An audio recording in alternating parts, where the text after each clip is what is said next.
What's up, everybody? Welcome to another Doculife webinar. Tonight, we're going to be going over the Beyond the Basics. And with that, we are going to take a look at binder settings, contributor roles, how to use tags, and then the awesome import email. So let's go ahead and get started. So here I've got the mobile application off to the side of the desktop application so that we can see both things equally well. And first, we're going to take a look at binder settings. So let's go ahead and punch into this wedding binder here.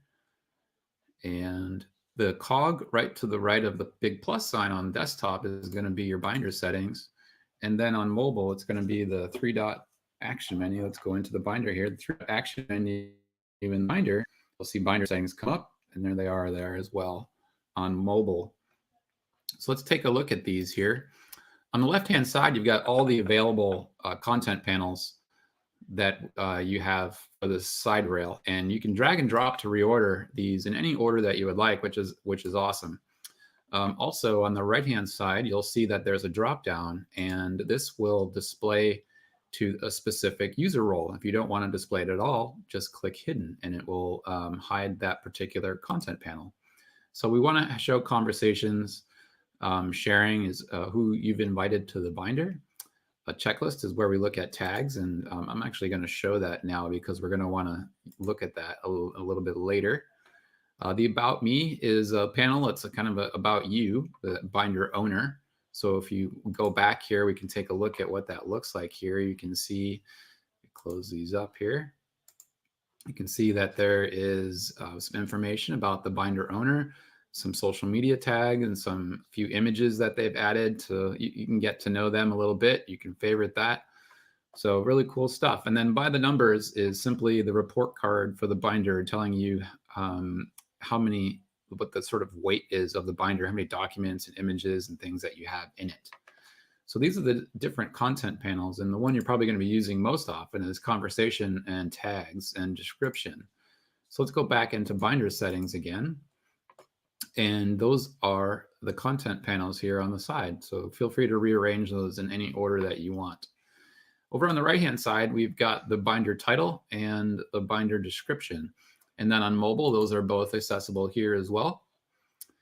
You can also edit these in real time just by clicking on them in the binder itself. So we're not showing the description right now, but the title you can just simply hover over, click into, and then highlight and change the name to whatever you need to, or you can do it in settings as well, either one. Then below that, you've got the default color for the binder. That's what these color bubbles are for. So any new section or widget that you create will take on this particular color. So if we take a look at that now, we could see that the sections all have blue. And if you wanted to change that default color, you can do that in settings. So any new section that you create will then take on that particular color. For instance, if we change this to yellow and then go back over here and create, oh, it changed everything to yellow already. A new section, boom, it'll be gold color yellow. So it'll take on, it's a nice way to sort of brand your binder with a nice overall color scheme that looks nice. All right. Then we've got two buttons here that you won't use that often, but are still important to have. One is transfer ownership, and the other one is delete binder. Now, transfer ownership comes in handy when you have a binder that you're not going to need anymore at all, but someone else will need it. For instance, if you have kept a binder about your house that has everything about your house in it, for instance, you've got maintenance contracts, warranties, guarantees, manuals about things that are in your house, and you're selling your house and you're not going to need that information anymore, it's really handy to be able to give that binder as soon as you take out all the personal information, that is, to the new owner. So they have a set of documents about all the things in the house that they're sort of taking on, like how to use the fridge, the wash machine, ceiling fans, all the warranties for the roof, the HVAC system, things like that are really nice to be able to hand over, and stuff that you're not going to need anymore, and really benefit the new owner to get that digitally. When I bought my house, I got a cardboard box full of paper. So Doculife is definitely the way to go. And then delete binder is if you don't need the binder anymore and no one else does either, you can delete the binder itself. And it's okay if you click it by accident. We do have a confirmation screen here, so you're not going to automatic or accidentally rather delete your binder if you accidentally click on the button. So think of the binder like a basket, and the contents of the binder are the fruit. And when you delete a binder, you have the option of only getting rid of the basket around it, or the basket and the contents or the fruit. And so that's what this checkbox here is asking you, if you also want to delete the contents, because maybe you want to use those contents in a different binder, or those contents are being used in a different binder as well. You have the option of just deleting the outer wrapper itself and then keeping those contents in Doculife, so you don't have to re-upload anything. So it's really handy. So that's what that checkbox is for. If you would also like to delete, if you don't want to delete any of the contents, leave that blank and then hit confirm, and you will only delete the binder and not the contents. All right, and then on the right-hand side here, we've got 4 panels to upload art. So one is the binder thumbnail. And so a binder thumbnail is the thumbnail that you see here. And if you do not choose a specific thumbnail, it will automatically pick up the first image that it recognizes in the binder itself. And so as you can see here, that's this image of the diamond ring. And so that's why it's using it as the thumbnail. But if you did want to set one yourself, you can just click on that and pick one from your file system. You can add a header background that you see up here, and then the sidebar background is this over here. And then if you want to add a logo, it will appear here at the top. So if you're a small business and you want to brand your binder, for instance, if this was a wedding planner binder, they might put their logo on the top there just to give it a little extra branding hit. Then we've got some options here down the right-hand side. See switches, hide binder. So hide binder is, for instance, it's something that perhaps you don't access very often. For instance, this was a report that the user created and submitted for school, and it has since passed. So if they don't need that, but they don't want to get rid of it because it's valuable maybe down the road, they can simply hide the binder. And what that does is it takes it out of your view. And to show that again, you simply click on Show Hidden Binders, and it'll bring back everything that has been hidden. And if you want to rehide, you can just do this and it'll hide it again. So that's what that setting is for. And perhaps it's for something that you're feeding bank statements into, something that you're not going to access very often. It's a good reason to hide that particular binder. Don't include on mobile. So if this is a binder, for instance, you're uploading a lot of high-res photography to, like raw files that are like 50, 70 megs each, and you've got a lot of those in that binder. And when you look at by the numbers, the binder total is like over 500 megabytes, then you may want to perhaps think about not including it on mobile, especially if you're on a data plan that isn't unlimited and you've only got X amount of data per month. It will take that data to download that binder. And if you don't need it while you're out and about and you're just using it to perhaps back up content, then just flick that switch and it won't be accessible while you're out and about on mobile eating up your data plan. So really handy there for those of you who've got data plans that are not all you can eat, perhaps in a different country besides the United States. Show binder activity in conversations. So if we look at the conversations panel, oops, went back too far, you can see that there is some activity happening in between the conversation. And so that's kind of what this switch will do. It will show you that activity in the conversation itself. Show the binder section creator is on. Okay, so this is, it will show the whoever, if you're collaborating in a binder with multiple people, it's nice to know who did what. So if you turn this on, whoever created that particular section becomes sort of the section quote unquote owner, if you will, and it will show their profile icon. So she has created these particular sections in this binder. Now, if one of her contributors, like her sister that she's sharing the binder with, wanted to create a section, their profile icon would show here. So it really helps to know sort of who did what when you're collaborating, especially when you're collaborating with a lot of people in a singular binder. All right, and then allow anyone to invite. So you really only want to do this if the people you know that you've invited to the binder that you're collaborating with, that you know and trust, and you don't mind who they invite. However, elsewise, I would probably leave this up to anyone that is yourself, the owner, or anyone that you give an admin role. So actually, let's roll right into those user roles here, because that's our next topic of discussion. So we've got, if we click on this panel here, we've got, if we go over here in collaboration, that's the other tab on mobile.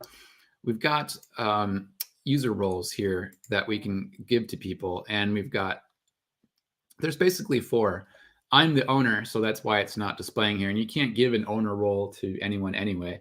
There's only one owner, but you can have multiple admins, and the admins can do basically everything an owner can do except delete or transfer ownership of the binder. Only the owner can do that. Admins can do everything else. They can uh, edit my stuff, the owner stuff. They can delete my stuff, the owner stuff. They can add their own things. They can invite people. So you really want to know these people and trust them, because they can modify basically everything about the binder itself except for deleting it. Editors is sort of that middle role. And these people can add their own things.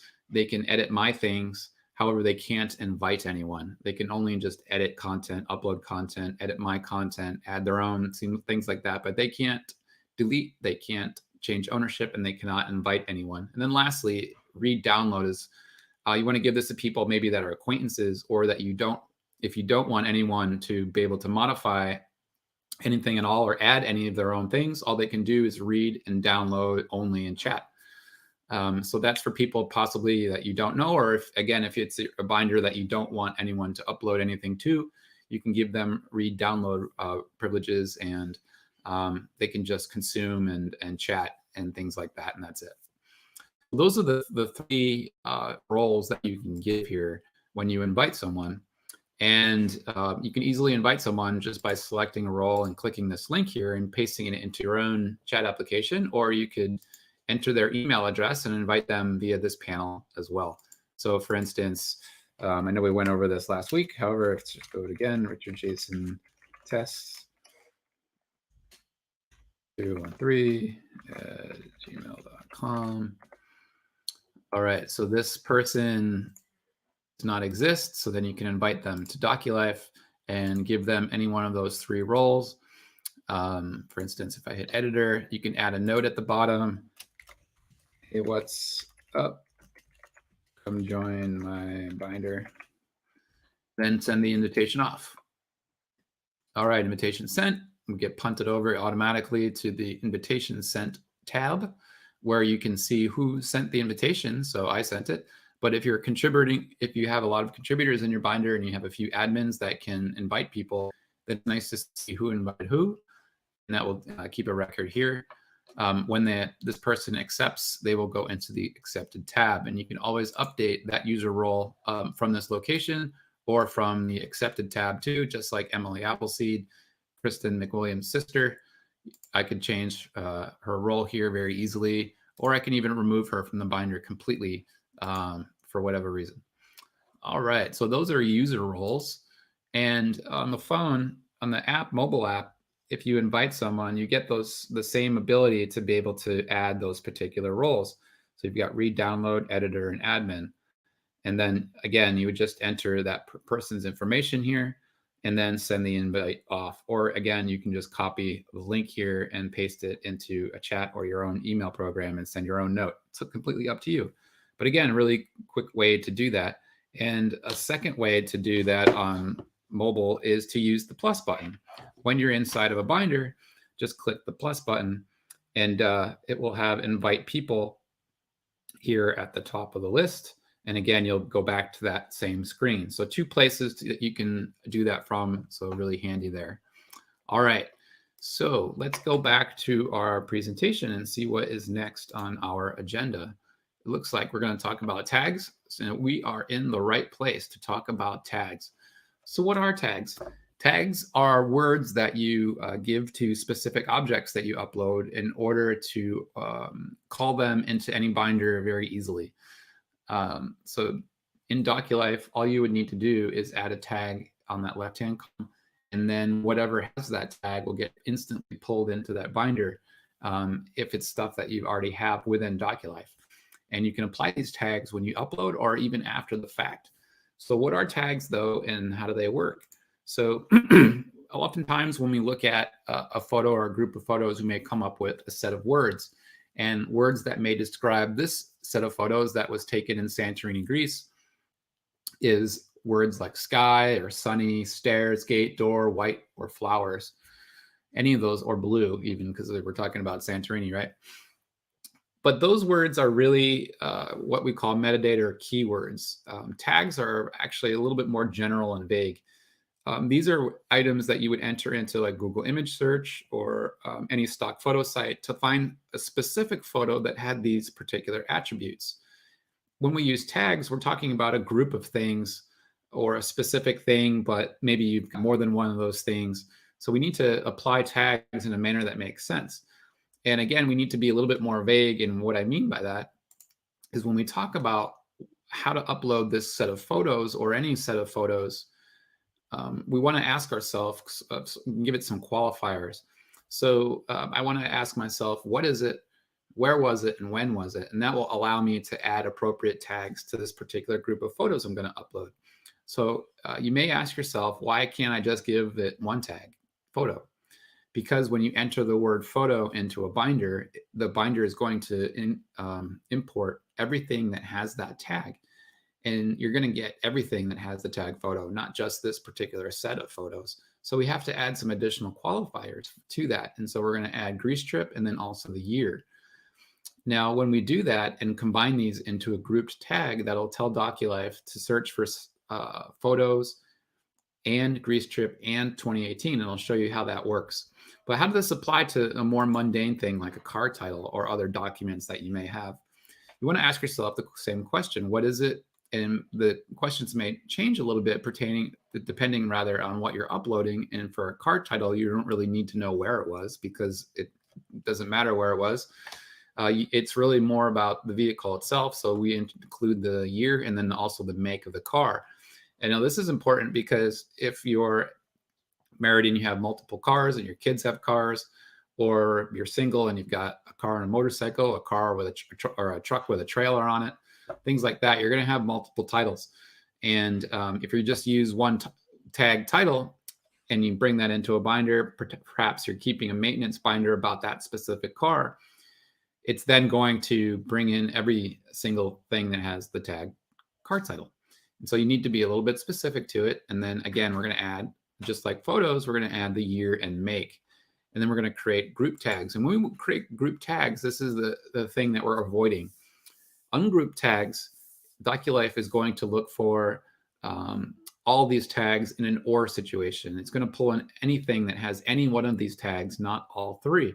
And now we want to tell Doculife to bring in only objects with all three tags, not any one of the tags. As you can see here, we've got some bank statements, a contract, some stuff that doesn't have anything to do with grease, like Paris and a dog here, because they match one of these particular tags. Now, when we group the tag, it creates an AND situation, and it filters out all that other content, and it only imports things that matches all three of these. And it's really cool to watch because it happens instantly in front of your eyes at the drop of a hat. So let's go ahead and put that into practice now in Doculife. So we're going to come out here and we're going to create just a new binder here. And we're just going to call it test binder for fun. All right. And then we're going to go and upload some things just through the manage field here because I want to add them secondarily to the binder after the fact.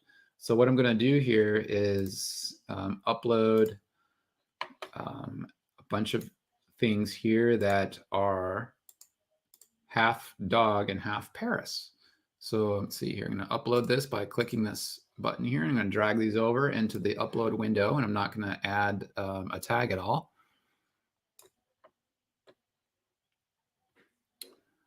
All right, and Doculife has image recognition technology, so it is going to scan and process these images as we upload them and apply tags of what it thinks it sees in the photo to help you out, which is really cool. So let's go ahead and take a look at what Doculife is coming up with.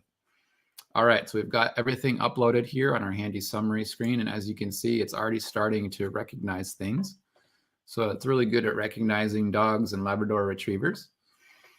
Now, if you hover over these dots, you can see where Doculife is in the process of processing the particular image, and there's about 8 things that it does after it uploads, where it does review all this stuff. So it's really cool functionality there that we have. All right, so here we've got all our dogs. Looks like we've got an extra one here for some reason. And then we've got Paris.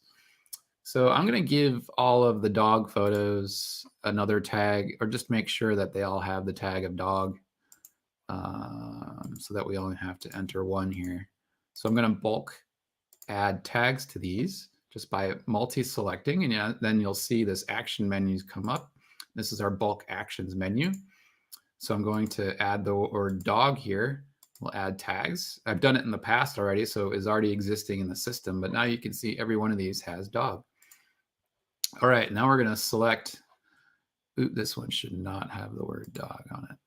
So we're going to get rid of that. There we go.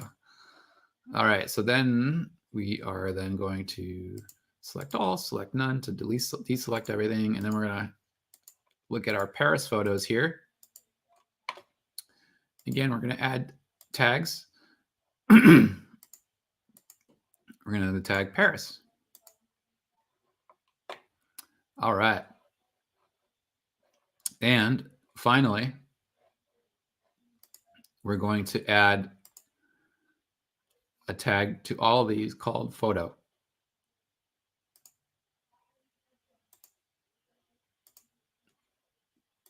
There we go. Take that one out, add tags. All right.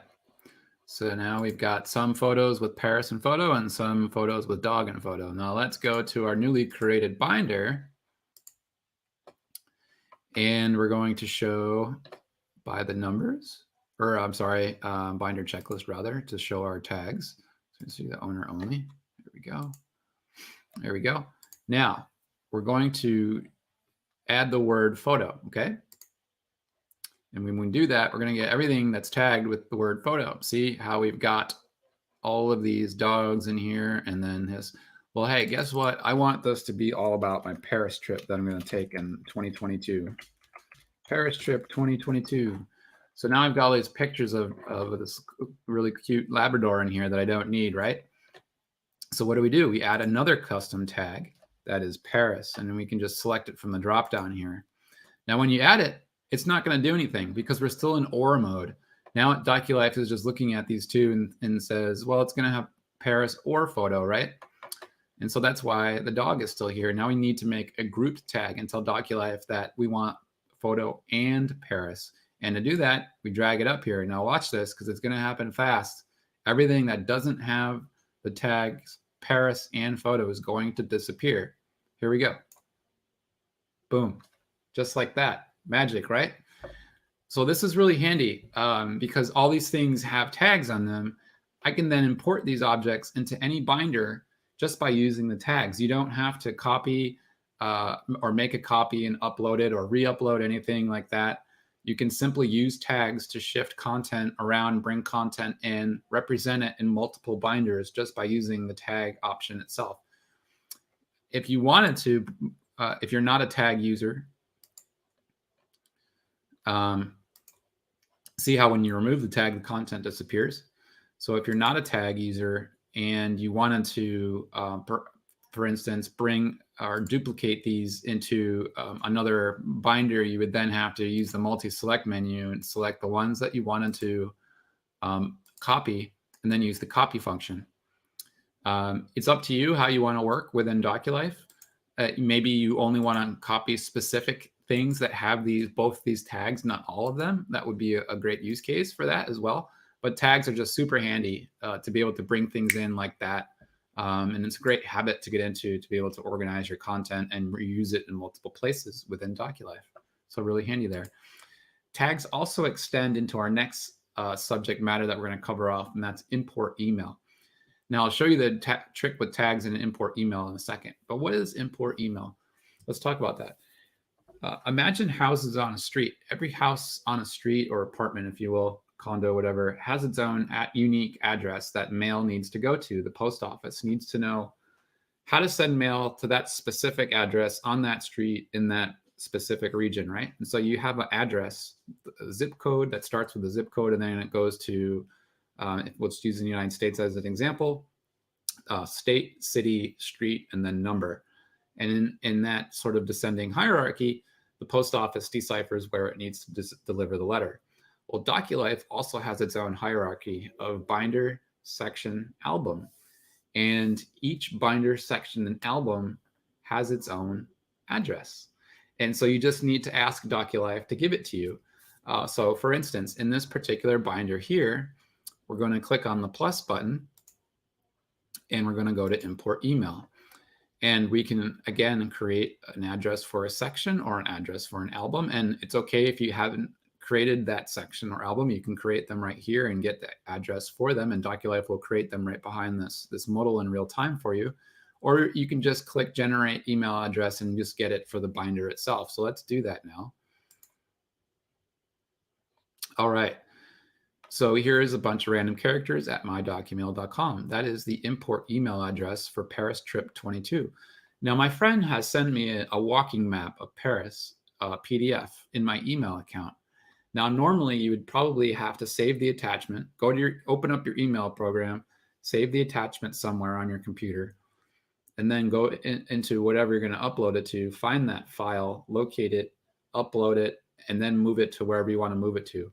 Well, with this particular import email address, all you need to do is send it to this import email address, and then it will end up exactly where it's supposed to go. Really cool, right? It saves you a lot of time. So let's copy this. You just click on copy, or you can highlight it and copy it.